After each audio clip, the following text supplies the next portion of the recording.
மகாராஷ்டிரா ஜார்க்கண்ட் சட்டமன்ற தேர்தல் முடிவுகள் வாக்கு எண்ணிக்கை தொடங்கியிருக்கிறது. ஒவ்வொரு சுற்றுகளாக வாக்குகள் எண்ணப்பட்டு அந்த முடிவுகள் வெளியாக இருக்கின்றன. முதற்கட்டமாக தபால் வாக்குகள் எண்ணப்பட்டு அதன் முடிவுகள் வெளியாகி அதற்கு பிறகு எலக்ட்ரானிக் மிஷின் இவிஎம்மில் பதிவான வாக்குகள் எண்ணப்பட்டு ஒவ்வொரு சுற்றுகளாக முடிவுகள் வெளியாக இருக்கிறது. கிட்டத்தட்ட பிற்பகலுக்குள்ளாகவே முன்னிலை யார் என்ற நிலவரம் நமக்கு தெரியவரும் என்று எதிர்பார்க்கப்படுகிறது. இரண்டு மாநிலங்களும் அதிலும் குறிப்பாக மகாராஷ்டிராவை பொறுத்தவரையில் அதிக முக்கியத்துவம் எதிர்பார்ப்பு ஏற்படுத்தக்கூடிய மாநிலமாக மகாராஷ்டிரா உள்ளது என்றால் 2019 அங்கு கிட்டத்தட்ட பல்வேறு அரசியல் குழப்பங்கள் ஏற்பட்டு மாநில கட்சியாக இருக்கக்கூடிய சிவசேனா மற்றும் தேசியவாத காங்கிரஸ் ஆகிய இரண்டு கட்சிகளும் இரண்டாக பிளவுபட்டு ஒன்று பாஜகவுடனும் மற்றொன்று காங்கிரசுடன் இணைந்து அவர்கள் தேர்தலில் சந்தித்திருக்கிறார்கள். அந்த பிளவுபாத அரசியல் குறிப்பாக இந்த கட்சிகள் பிளவுபட்டது மக்கள் மத்தியில் என்ன தாக்கத்தை ஏற்படுத்தியிருக்கிறது, அதற்கு மக்கள் கொடுக்கக்கூடிய பதில் என்ன என்ற எதிர்பார்ப்புக்கு மத்தியில் தான் இந்த தேர்தல் நடைபெற்று அதன் முடிவுகள் வெளியாக இருக்கின்றது. வாக்கு எண்ணிக்கை ஏற்கனவே அறிவித்தபடி சரியாக 8 மணிக்கு தொடங்கும் என அறிவிக்கப்பட்டது.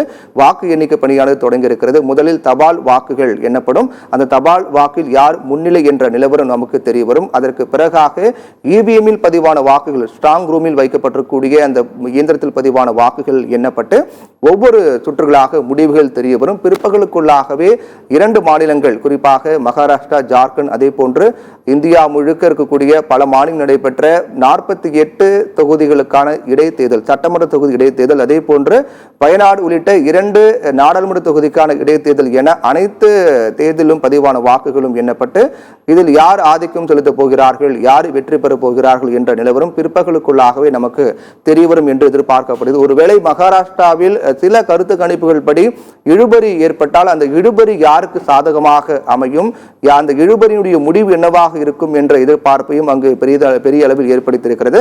இரண்டு மாநிலங்களை பொறுத்தவரையில் தேர்தல் வாக்குறுதிகள் குறிப்பாக மகா விகாஸ் அகாடி கூட்டணி அதே போன்று மகா யுதி கூட்டணி என இரண்டு பிரதான கூட்டணிகளும் பல்வேறு முக்கிய வாக்குறுதிகளை கொடுத்தார்கள். அந்த வாக்குறுதிகள் எந்த அளவுக்கு மக்கள் மத்தியில் தாக்கத்தை ஏற்படுத்த போகின்றன, யாருக்கு மக்கள் வாக்களித்திருக்கிறார்கள் என்ற எதிர்பார்ப்பையும் மகாராஷ்டிராவில் ஏற்படுத்தியிருக்கிறது.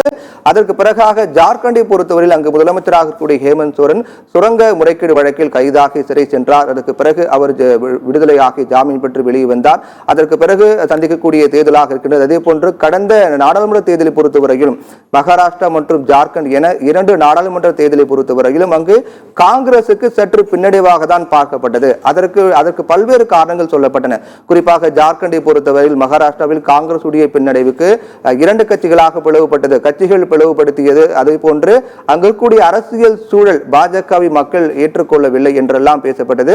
அங்கு இருக்கக்கூடிய கட்சிகளை பிளவுபடுத்திய காரணத்தால் பாஜக எதிரான ஒரு மனநிலை மகாராஷ்டிராவில் இருப்பதாகலாம் பல்வேறு காரணங்கள் சொல்லப்பட்டன. அதே போன்று சிவசேனா பொறுத்தவரை இரண்டாக பிளவுபட்டது, தேசியவாத காங்கிரஸ் கட்சியும் இரண்டாக பிளவுபட்டது. அதில் இருக்கக்கூடிய தேசியவாத காங்கிரஸ் கட்சியில் பாஜகவில் ஒரு பிரிவாக இருக்கக்கூடிய அஜித் பவார் அவருடைய வாக்குகள் அவருக்கு கிடைக்கவில்லை. அந்த தேசியவாத காங்கிரஸில் அஜித் பவார் பிரிவுக்கு அங்கு மக்களுடைய செல்வாக்கு குறைவாக இருக்கிறது என்றெல்லாம் பாஜகவில் விமர்சனம் செய்யப்பட்டது. அதுதான் அந்த பாஜகவில் நாடாளுமன்ற தேர்தலில் பாஜகவுடைய பின்னடைவுக்காக காரணங்களாக சொல்லப்பட்டது. அந்த ஒரு நிலை அப்படியே தொடருமா அல்லது அதில் ஏதேனும் மாற்றம் ஏற்படுமா? அந்த பாஜகவை பொறுத்தவரையில் நாடாளுமன்ற தேர்தல் முடிவுக்கு பிறகாக பல்வேறு பணிகளை மேற்கொண்டிருக்கிறார்கள் என்றெல்லாம் சொல்லப்பட்டது.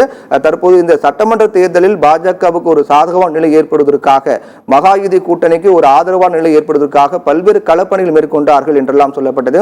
குறிப்பாக பிரதமர் நரேந்திர மோடி பல்வேறு கட்ட பிரச்சாரங்களை இங்கு மேற்கொண்டார். உள்துறை அமைச்சர் அமித்ஷா அதே போன்று உத்தரப்பிரதேச முதலமைச்சர் யோகி ஆதித்யநாத் உள்ளிட்ட பல்வேறு முக்கிய தலைவர்களும் அங்கு முகாமிட்டு தொடர்ச்சியாக தேர்தல் பிரச்சாரங்களை மேற்கொண்டார்கள்.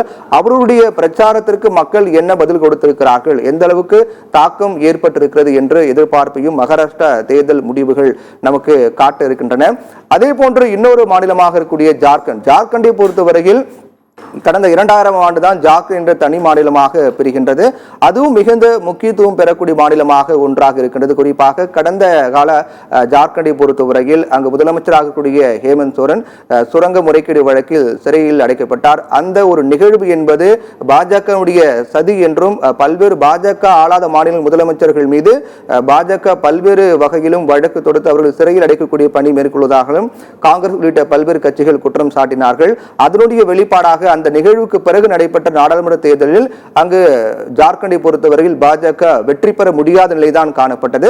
இதுதான் மக்கள் கொடுத்திருக்கக்கூடிய முடிவு என்றெல்லாம் பேசப்பட்டது. ஆனால் அந்த முடிவு அப்படியே தொடருமா என்றால் நாடாளுமன்றம் சட்டமன்றம் என எடுத்துக்கொண்டால் இரண்டு தேர்தலிலும் மக்களுடைய பார்வை வேறு விதமாக இருக்கும் என்றெல்லாம் சொல்லப்படுகிறது. நாடாளுமன்ற தேர்தலில் மக்கள் சிந்திக்கக்கூடிய அந்த சிந்தனை என்ன ஓட்டம் என்பது சட்டமன்ற தேர்தலும் போது அது மாறுபடலாம் என்றெல்லாம் சொல்லப்பட்டு வரக்கூடிய நிலையில் ஜார்க்கண்டில் அந்த நிலை எம்பி எலெக்ஷன் நாடாளுமன்ற தேர்தலில் முடிவுகள் அது அப்படியே தொடருமா அல்லது சட்டமன்ற தேர்தல் மக்கள் வேறு விதமாக முடிவெடுத்திருக்கிறார்கள் என்ற எதிர்பார்ப்பும் ஏற்படுத்தியிருக்கிறது.